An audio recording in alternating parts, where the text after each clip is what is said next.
इस प्रकार से उन्होंने अपने प्राणों को त्यागा।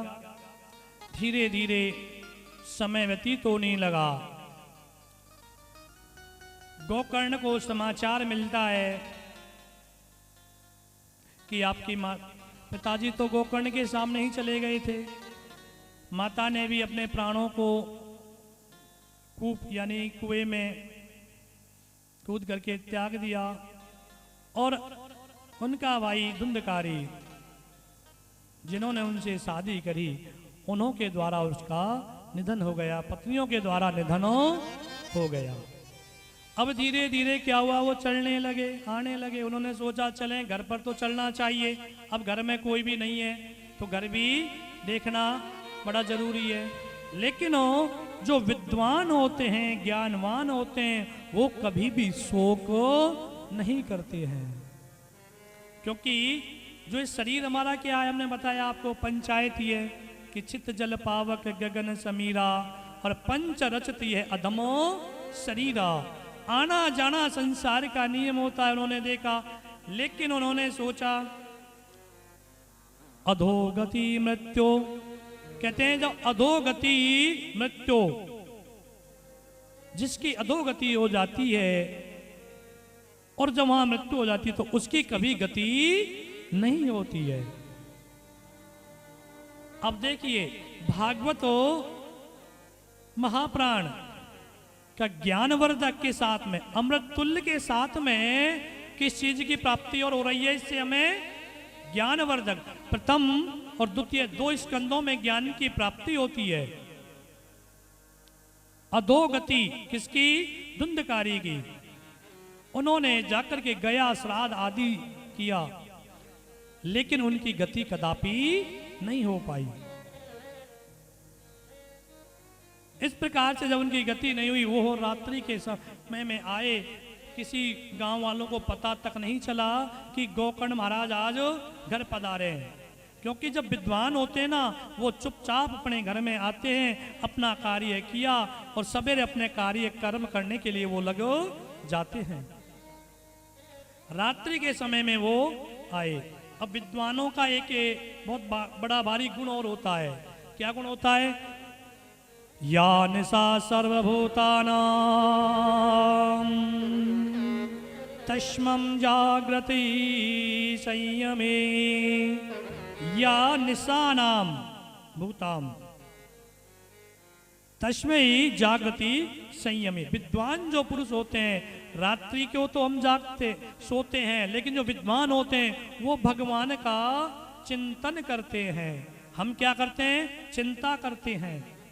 ध्यान दीजिए, विद्वान पुरुष चिंतन करते हैं, प्रभु गोविंद का चिंतन करते हैं। और प्रभु गोविंद कौन है? हमारे प्रभु गोविंद हैं, उनका चिंतन करते हैं।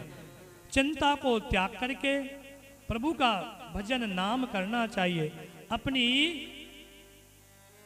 चिंतन में लगे हुए गोकर्ण रात्रि के समय में चिंतन कर रहे हैं प्रभु का। उसी समय अद्भुत दृश्य देखते हैं।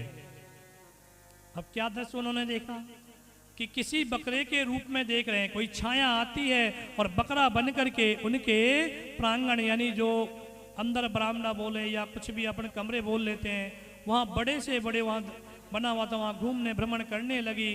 कभी देखा हाथी बन गया, कभी देखा बघेरा बन गया, कभी पिशाच के रूप में प्रकट होता है तो कभी इंद्र के रूप में प्रकट होता है, तो कभी धीरे धीरे एक मनुष्य के रूप में वह खड़ा हो जाता है।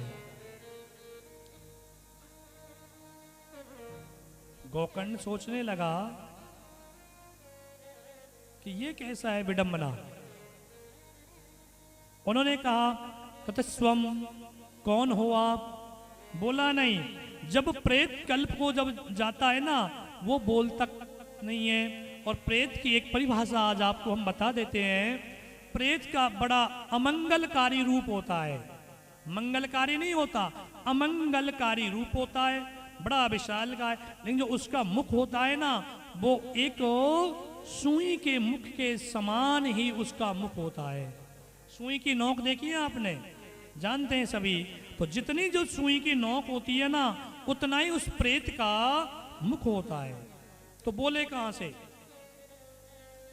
बोलने में बड़ा ही असमर्थ। समझ गए गोकर्ण। जल लिया, अभिमंत्रित करने लगे वेद मंत्र, श्रीमद् भागवत का एक मंत्र, आधा मंत्र, एक श्लोक, आधा श्लोक, एक अक्षर भी अगर श्रीमद् भागवत का आपने मनी मन में जप लिया, जल पर अभिमंत्रित करके, उसी पिशाच योनि में जो प्रेत योनि में धुंधकारी था, उन्होंने उसके ऊपर अभिमंत्रित तो करके छिड़क दिया। तब कहने लगा, अहम भ्राता त्वदयो अस्मि धुंधकारिते नामता स्वीकायेन दोषेनो ब्रह्मस्तां नाशति माया। अहम भ्राता धुंधकारिते, कहने लगे कि मैं आपका भाई। कौन? धुंधकारी हूं।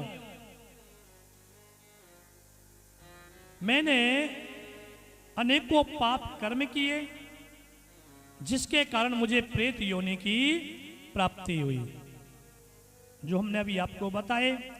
इस प्रकार से कहने लगा कि भाई मेरे लिए प्रेत योनि असहाय है। क्या है? असहाय है। प्रेत के लिए केवल वायु का ही पान किया जाता है, केवल और केवल वायु पी करके ही प्रेत रहता है, जो प्रेत योनि को प्राप्त होता है। तो श्रीमद् भागवत कथा देखिए, कह रहे हैं कि आप विद्वान हो, ज्ञानियों में सर्वोपरि हैं, इसलिए आप कौन हैं? अहो बंदो कृपा सिंधो भ्राता मासो मोचया। असली बंधु वही होता है जो अपने प्रियोजनों की सहायता करे। आप मेरे भाई हो, आप मुझे इस प्रेत योनि से छुटकारा दिलाइए। अब प्रिय वही होते हैं, प्रियजन वही होते हैं जो हमारे पितृदेव होते हैं, उनका उद्धार करें, प्रेत योनि से मुक्ति दिला दें। वही असली उनके प्रियजन होते हैं, वही बंधु जन होते हैं। बोलिए बालकृष्ण भगवान की जय। इस प्रकार से धुंधकारी अपने भाई गोकर्ण से कहने लगे। गोकर्ण भी कहने लगा, गया साधो सते नाम अपि मुक्ते मेरो नाम भविष्यति। कि हे भाई, मैंने आपका गया जी में जाकर के श्राद्ध किया, आपका मुक्ति का साधन तो मैंने पहले ही कर दिया है कि गया जी में हम गए और आपके पिंडदान कर दिए, तो मुक्ति आपकी हो जानी चाहिए। अब ध्यान दीजिए, बड़े लोग होते हैं, हमारे पास भी आते हैं, ऐसा नहीं है नहीं आते। ठाकुर जी जब मिलाता है, आज देखिए ठाकुर जी की कितनी विशेष कृपा, हम तो हमारे ऊपर ही कृपा है ठाकुर जी की। तो हम आप सभी के, हम परिवार जनों के बीच में आज हम यहाँ विराजमान हैं ठाकुर जी की कृपा के कारण और आप सभी के सहयोग के कारण। ये जब कृपा होती है ठाकुर जी की, ऐसे ही उन्होंने कहा कि आप कृपा करिए, उपाय करिए। जब ठाकुर जी कृपा करते हैं ना, तो आपका काम, मैंने कहा, स्वतः ही आगे से आगे बढ़ने लग जाता है। लेकिन उसका पात्रता भी तो होनी चाहिए करने के लिए, कर्म तो करना चाहिए, नेक अच्छे कर्म करने ही चाहिए। हम जा रहे हैं गया श्राद्ध करने, हमारे पितरों को लेकर के चलिए, पितृदेवताओं गया श्राद्ध में तर्पण करते हैं, वहां छोड़ करके आ जाते हैं। गया श्राद्ध किया जाता है, अवश्य करना चाहिए गया श्राद्ध। अगर हम करेंगे, हमारे बच्चों को भी पता चलेगा, उनके बच्चों को पता चलेगा, ये पूजा पाठ करते हैं। बच्चे तभी डलेंगे जब हम पूजा पाठ करेंगे। लेकिन फिर भी हमारे माता पिताओं का, दादा दादी का, पड़दादी का, पड़दादा का रोज स्मरण करना चाहिए। अभी अगर हम आपसे यहीं से प्रश्न कर दें कि क्या आपने भगवान को देखा है, भगवान को, राम जी को देखा है, क्या आप ये बताइए कि आपने राम जी को देखा? हम यही कहेंगे हाँ देखा। क्या देखा? राम जी को आपने देखा? यही निकलेगा, वास्तविकता है राम जी को हमने नहीं देखा, यही कहेंगे नहीं देखा। तो देखिए वास्तविक क्या है कि राम जी को हमने देखा। कैसे देखा? आज हमारे बच्चे, हम उनसे कहें क्या तुमने तुम्हारे दादा को, परदादा को देखा?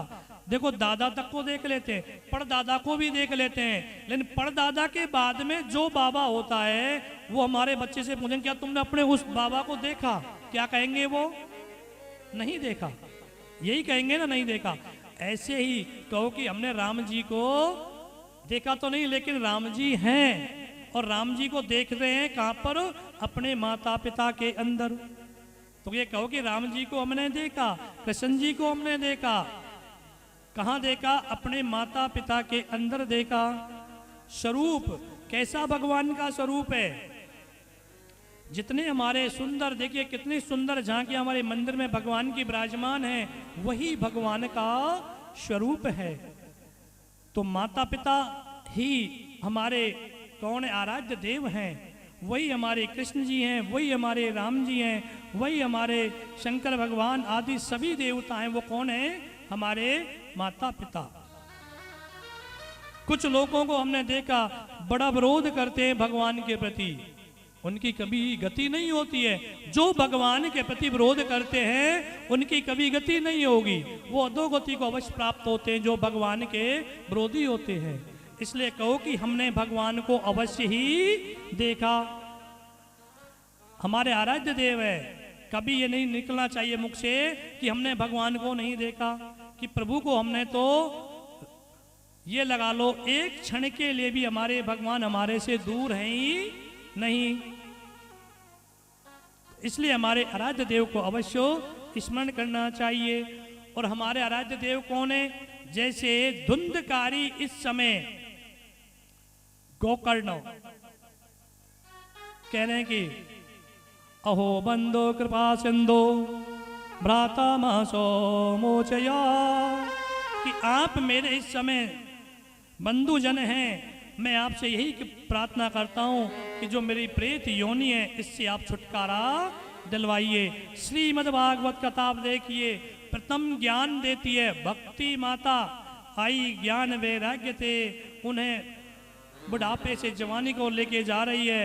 अब यहाँ पर वो प्रेत योनि से धुंधकारी को निवारण करने के लिए कथा सुनाई जा रही है। उन्होंने कहा कि आप कथा कहिए, कौन सी? श्रीमद् भागवत महापुराण कहिए। तुभ्यम नमो जगत साक्षी भवते मुक्ति हेतुकम, आप ऐसा उपाय करें, श्रीमद् भागवत कथा आप मेरे को श्रवण कराएं। इस प्रकार से उन्होंने क्या किया, वहां पर विराजमान हुए, बड़ा सुंदर पंडाल लगाया। जैसे हमने धुंधकारी महाराज यहाँ पर विराजमान है, उसी हिसाब से बांस लगाया, 7 पंगोली का बांस लगाया। अब प्रेत कहाँ बैठे? विडंबना, देवता लोग गण चौकियों पे विराजमान हो जाएं, हमारे श्रोतागण सामने हो जाए, लेकिन प्रेत के लिए स्थान भी तो होना चाहिए। वास्तविकता है कि प्रेत कहाँ बैठे, क्योंकि प्रेत बैठ नहीं सकता। जहां देवताओं का आह्वान हो रहा हो, आवाहित हो, वहां कैसे बैठे? तो उन्होंने कहा कि भ्राता एक बांस गाड़ दीजिए, उसमें एक तड़ेल थी, वहीं जाकर के धुंधकारी विराजमान हो गया। उन्होंने फिर कथा कही। ये कथा गोकर्ण महाराज कथा सुना रहे। आषाढ़ मास की शुक्ल पक्ष की 9वीं तिथि को ये कथा गोकर्ण ने अपने भ्राता धुंधकारी को सुनाई थी। पहले दिन की कथा आरंभ हुई, एक पंगोली पटी, दूसरे दिन की में 2, तीसरे दिन की में 3, ऐसे करते करते 7 दिन तक उन्होंने कथा सुनी और 7 बांस की पंगोलियां अलग हो गई, फट गई। बोलिए बाल कृष्ण भगवान की जय। इस प्रकार से कथा सुनाई और जैसे ही 7 दिन हुए, सप्तम दिवसे कथा के समापन पर दिव्य विमान आया और उस विमान को देख करके सभी श्रोतागण अचंभित होने लगे। कथा तो सबने सुनी, कथा सुनने वाले तो हम सभी हैं। अब ध्यान देना कितना सुंदर भाव बता रहे हैं इस समय सूत जी महाराज जी ऋषियों को। उन्होंने कहा कि कथा सुनने वाले बड़ी पांडाल में लोग थे, लेकिन विमान एक ही आया। अब वो विमान एक किसके लिए आया? धुंधकारी के लिए आया, वक्ता के लिए भी नहीं आया, श्रोता के लिए आया, लेकिन एक के लिए आया। और विमान आया, उस विमान में धुंधकारी को बैठाया भगवान के पार्षदों ने और उन्हें लेकर जाने लगे। तो जैसे सभी वहां पर श्रोतागण थे, उन्होंने कहा कि महाराज ये तो बताओ, कथा तो हमने भी सुनी है, तो हमारे लिए विमान क्यों नहीं आया? विमान तो हमारे लिए भी आना चाहिए। अब अकेले धुंधकारी के लिए विमान क्यों आया? गोकर्ण कहने लगे कोई बात नहीं, अगली बार कथा करेंगे तो आपके लिए भी विमान आ जाएगा, तो उसमें बैठ के अपन सभी चलेंगे। लेकिन उनका नहीं, आप महाराज ये बताइए, बड़ी शंका है, कथा हमने भी तो सुनी है, अगली बार कथा आप कहोगे, पता चले कथा के समय हम उस समय कहीं काम में व्यस्त हो जाएं, कथा सुनने आए या नहीं आए। उसी समय गोकर्ण ने अपने भाई धुंधकारी से बारे में बताया कि देखिए पांडाल में कथा सुनने वाले सभी आते हैं, श्रोता 3 प्रकार के होते हैं। कितने प्रकार के होते हैं? 3 प्रकार के होते हैं। पहला होता है श्रोता, जो कथा सुनता है, जो वास्तविक कथा को सुनता है, कथा में ध्यान देता है। दूसरे प्रकार का श्रोता, जो सुपारी आदि काटने वाला होता है ना, श्रोता, वो होता है।